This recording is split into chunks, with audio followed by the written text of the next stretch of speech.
आपण लोक सुन्न छा 90.4 कुमावाणी आपण रेडियो अपन बात।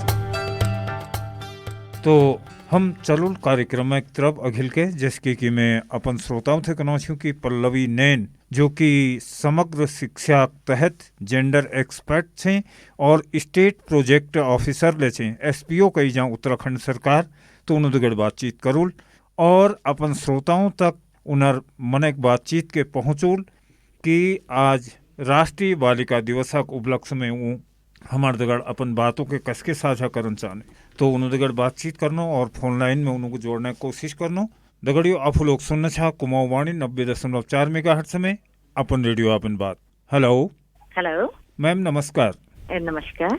तो मैम हम बातचीत की शुरुआत करेंगे। आपका हार्दिक स्वागत और हार्दिक अभिनंदन रेडियो कुमाऊं वाणी में। धन्यवाद, धन्यवाद आपका और आपके सभी दर्शकों और आपको बालिका दिवस की हार्दिक शुभकामनाएं। जी मैम, मैं थोड़ा सा जानना चाहूँगा कि अभी समग्र शिक्षा के तहत जो आप जेंडर से जुड़े हुए ज़्यादा आप काम करती हैं, तो वर्तमान में समग्र शिक्षा कार्यक्रम के तहत हमारे राज्य में कौन कौन सी योजनाएं हैं जो बालिकाओं को ध्यान में रखते हुए चलाई जा रही हैं? तो समग्र शिक्षा अभियान के तहत जो जेंडर से रिलेटेड जो भी स्कीम्स हैं, वो एक तो जो सबसे इम्पोर्टेंट स्कीम है वो KGBP की है, जो कि कस्तूरबा गांधी आवासीय बालिका विद्यालय।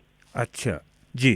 हमारी स्टेट में, राज्य में 48 KGBPs हैं जी, EBB डिस्ट्रिक्ट्स में, जो कि हैं एजुकेशनली बैकवर्ड डिस्ट्रिक्ट्स या ब्लॉक्स जो भी हैं, उन्हीं में ये आवासीय विद्यालय खोले गए हैं। और इसमें जो है कमजोर और अपवंचित वर्ग की बालिकाओं का एडमिशन मिलता है। ठीक है, तो इसमें है 75% अभी तक प्रायोरिटी देते हैं SC, ST, OBC बालिकाओं को, और जो बची हुई सीट्स होती हैं, जो शेष सीट बची हुई होती हैं 25%, उनमें BPL वर्ग की बालिकाओं को एडमिशन दिया जाता है। बिल्कुल। यहाँ पे जो है निःशुल्क सुविधा है रहने की। यहाँ पे अल्पकालिका शिक्षकें हैं जो बच्चियों को पढ़ाती हैं, और इनका जो बालिकाओं का जो एनरोलमेंट है वो पास के निकटतम जो प्राइमरी या UPS स्कूल है वहाँ पे किया जाता है। तो वो पास के स्कूल में जाती हैं पढ़ने के लिए और यहाँ पे रहती हैं। यहाँ पे उनको सारी सुविधाएं मिलती हैं ताकि वो पढ़ें और अपनी जो विद्यालयी शिक्षा है वो पूरी कर पाएं। इसके अलावा जो है इस साल जो है बहुत सारे विद्यालयों में जहाँ पे छात्राएं पढ़ती हैं, वहाँ पे सैनिटरी पैड वेंडिंग मशीन और इंसिनेटर्स लगाने की भी स्कीम है। तो क्योंकि बहुत सारी बालिकाएं जो हैं वो शाला त्यागी हो जाती हैं एडोलसेंस एज तक आते आते, तो उनके लिए जो है ये लाया गया है ताकि बालिकाओं में ड्रॉप आउट जो है वो कम हो। जी मैम, मैम एक चीज़ और है कि जो आवासीय कस्तूरबा गांधी विद्यालय हैं, जहां पर आपने कहा कि इंडियन OBC, SC, ST या कमज़ोर वर्ग से जो बच्चियां आती हैं उनको दाखिला दिया जाता है, ये बात अच्छी है। लेकिन आपके विद्यालयों की भी कोई एक लिमिट है कि इतने बच्चे हम साल में इन विद्यालयों से इतने बच्चों को पढ़ा पाएंगे। लेकिन इस तरीके के नीडी बच्चे तो बाहर भी हैं, तब उनके बारे में भी क्या कुछ विचार किया जाता है? कोई तरीके से उन तक भी पहुंचने की कोशिश की जाती है?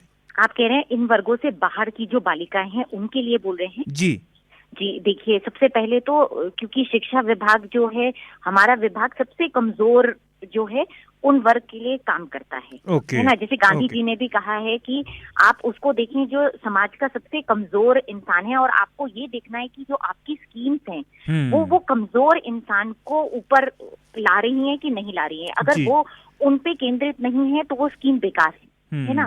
तो अभी जो है हमारा मेन फोकस जो है वो अपवंचित और कमजोर वर्ग की बालिकाओं के लिए रहता है। बाकी जो बालिकाएं हैं वो हमारे राजकीय जो विद्यालय हैं वहाँ पे पढ़ती हैं, और उनको जो बाकी स्कीम्स जो हमारा डिपार्टमेंट की भी स्कीम्स हैं, और जैसे मैंने कहा है इंसिनेटर, वेंडिंग मशीन, ये सब लग रही हैं, और बाकी भी हैं वर्चुअल क्लासेस वगैरह, बाकी स्कीम से भी उनको फायदा मिल रहा है। लेकिन KGBP जो मुख्यतः है वो कमजोर और अपवंचित वर्ग की बालिकाओं के लिए हैं, जिनकी में सबसे ज्यादा डर होता है कि वो शाला त्यागी हो जाएंगी, वो विद्यालय छोड़ के बाहर हो जाएंगी, वो हमारी विद्यालय शिक्षा से वंचित रह जाएंगी।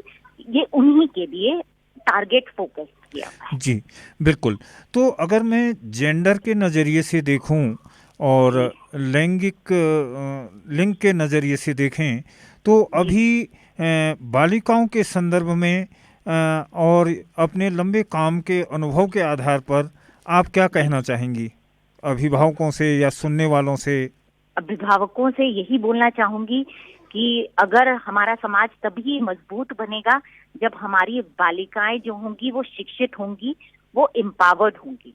जी ठीक है, जैसे कि गांधी जी ने भी कहा था, जो मुझे हमेशा याद रहता है, जो गांधी जी ने भी कहा था कि अगर आप एक पुरुष को शिक्षा देते हैं तो आप एक इंडिविजुअल को शिक्षा दे रहे हैं, लेकिन अगर आप एक बालिका को शिक्षा दे रहे हैं तो आप उसके पूरे परिवार को शिक्षित कर रहे हैं, क्योंकि बालिकाएं अपने माँ बाप को भी समझाती हैं, जो उनकी आने वाली पीढ़ी होंगी, जो उनके बच्चे होंगे, अगर बालिका शिक्षित होगी, अगर महिला शिक्षित होगी तो वो उनको भी एजुकेशन देंगी। तो इसलिए जो मुझे लगता है कि बालिकाओं की शिक्षा बहुत बहुत बहुत जरूरी है।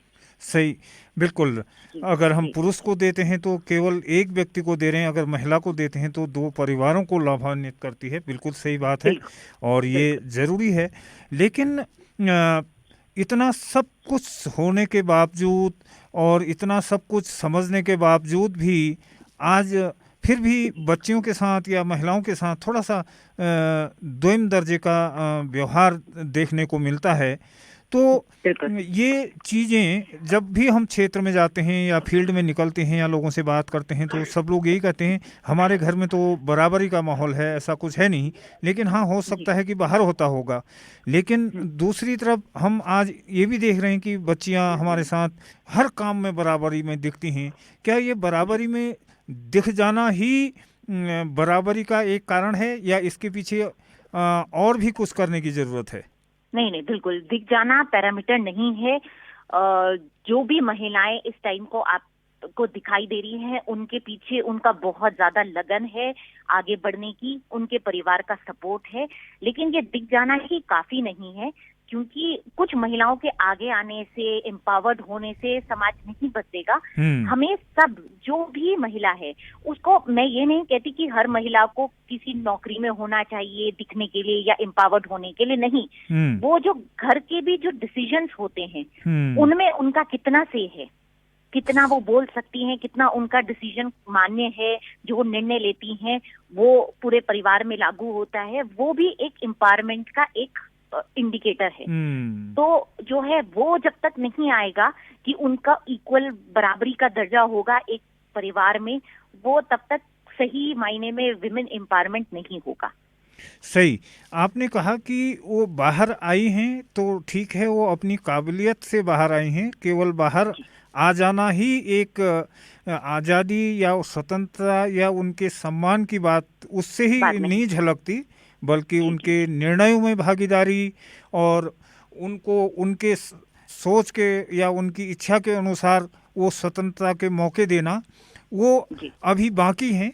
लेकिन महिलाएं आई हैं तो वो अपनी काबिलियत से आई हैं। बिल्कुल। मैं अभी ये समाचार सुन रहा था तो उसमें ये था कि अगर कोविड-19 महामारी के दौर को देखा जाए, लॉकडाउन के दौर को देखा जाए, तो नौकरी या रोजगार के दृष्टि से देखा जाए तो सबसे ज़्यादा महिलाएं या किशोरियां या लड़कियां प्रभावित हुई हैं, सबसे ज़्यादा रोजगार की दृष्टि से। आप कैसे देखती हैं? देखिए, मैं तो विद्यालय शिक्षा से ज्यादा डील करती हूँ। हाँ। तो रोजगार के संबंध में मैं आपको इतना नहीं बता सकती हूँ। जी जी। बट मैं ये बोल रही हूँ कि देखिए, पहले ये होता था, ये मेरा अपना पर्सनल व्यू है ना? जी जी, बिल्कुल तो बिल्कुल। ये है कि जैसे पहले ये होता था कि जैसा कोविड की दृष्टिगत बोल रहे हैं। हाँ हाँ। तो पहले ये है कि आपका जो है, आपको लेबोरियस वर्क ज्यादा होता था, जिसमें महिला मतलब फिजिकल स्ट्रेंथ का वर्क ज्यादा होता था, है ना? तो जिसमें जो है पुरुष एज कंपेयर टू महिला अच्छा परफॉर्म करेंगे, क्योंकि उनमें जो है फिजिकल स्ट्रेंथ ज्यादा होती है। ये कोई डिनाई नहीं है, ये एक बायोलॉजिकल फैक्टर है ना? लेकिन आजकल जो काम होता है ज्यादातर, ठीक है, वो एक मेंटल लेवल का होता है। बिल्कुल बिल्कुल, वो मेंटल लेवल का वर्क है। उसमें स्त्री और पुरुष में कोई भेदभाव नहीं है। वो दिमाग जितना पुरुष के पास है वो महिला के पास भी उतनी है, वो साइंटिफिकली प्रूवन है ना। बिल्कुल। तो मुझे लगता है कि अगर किसी का ये इस टाइप का स्टीरियोटाइप है कि महिलाएं ये काम नहीं कर सकती हैं और कोविड के टाइम पे इसलिए महिलाएं का जो है उनको हटाया गया है, तो मुझे लगता है कि ये सही नहीं है, क्योंकि जो आजकल काम है उसमें महिला और पुरुष दोनों बराबर है। बिल्कुल। जहाँ तक विद्यालय शिक्षा की बात होगी, कोविड की वजह से हाँ हो सकता है कि जब ये स्कूल खुलेंगे तब थोड़ा सा दिक्कत हो सकती है कि कुछ बालिकाएं जो हैं, जो पहले जिनके अभिभावक उनको स्कूल भेजते थे, वो अभी ना आए, अभिभावक इतने इच्छुक ना हो, क्योंकि वो इतना टाइम लगा है हमको उनके बिहेवियर में चेंज लाने के लिए, है ना। बिल्कुल। तो अब जो है वो इतने टाइम से लॉकडाउन की वजह से हो सकता है वो वापस वही रूढ़िवादी सोच में आ गए हो कि नहीं लड़कियां पढ़ के क्या करेंगी, घर में छोटे भाई बहनों को देख लेंगी, कुछ और करेंगी, माँ का हाथ बटा देंगी। बिल्कुल सही कहा आपने, क्योंकि एक बार के लिए बेटों के बारे में सोचना उतना नहीं सोचते कि भेजना ही है, लेकिन लड़कियों के बारे में थोड़ा सा ख्याल बदल सकते हैं। आखिरी सवाल है मैम कि आज है राष्ट्रीय बालिका दिवस, तो राष्ट्रीय बालिका दिवस के उपलक्ष्य में आप हमारी बालिकाओं को या बालिकाओं के गार्जियंस को क्या संदेश देना चाहेंगी? मैं सबसे पहले तो आपके जितने भी सुनने वाले हैं सबको ही राष्ट्रीय बालिका दिवस की शुभकामनाएं देना चाहती हूँ, और सबको ये बोलना चाहती हूँ कि बालक हो बालिका हो, आजकल के युग में सब समान हैं। क्योंकि मैं वैसे भी पहले ये होता था कि हमारे यहाँ वो माना जाता था कि बालक जो है वो एसेट है, जैसे मैंने आपको पहले भी बोला कि बायोलॉजिकल, बिल्कुल। जी। क्योंकि जो है बालक जो है वो फिजिकली स्ट्रांग होते हैं महिलाओं से, वो उसमें तो कोई दो राय है नहीं। हाँ। लेकिन अब जो जमाना है वो दिमाग का जमाना है, मेंटल वर्क है। आप जगह जाएंगे, आप बोल रहे हैं, आप बोलें या कोई और आपकी जगह महिला होती, ऐसा नहीं है कि वो कहीं पे कम काम करती है ना। वही मेरे साथ है, मेरी जगह अगर कोई पुरुष होता तो वो मेरे बराबर ही काम कर रहे होते। तो अब तो आजकल तो दिमाग का जमाना है, मेंटल वर्क है सब कुछ। तो मुझे लगता है कि कभी भी अब मतलब जो भी सोच पुरानी रही हो, लेकिन अब तो लड़का लड़की में बिल्कुल भी अंतर ना करें, और अपनी बालिकाओं को एम्पावर करने के लिए, ताकि वो आगे समाज में बढ़ सकें, हमारे समाज को आगे बढ़ा सकें, उसके लिए उनको पढ़ाएं और उनको इक्वल दर्जा दें बेटों के साथ। बिल्कुल, बहुत बहुत धन्यवाद मैम, आपने महत्वपूर्ण समय दिया और महत्वपूर्ण जानकारी दी। उम्मीद करता हूं कि ये जानकारी हमारे श्रोताओं के लिए, लिसनर्स के लिए फायदेमंद होगी और वो अपनी बेटियों के प्रति उतने ही संवेदनशील होंगे जितने एक बेटों के लिए वो हमेशा तत्पर रहते हैं। आपका धन्यवाद कि आपने मुझे आमंत्रित किया इस शो में और मैं अपने विचार मंच पे रख पाई। धन्यवाद आपका। धन्यवाद।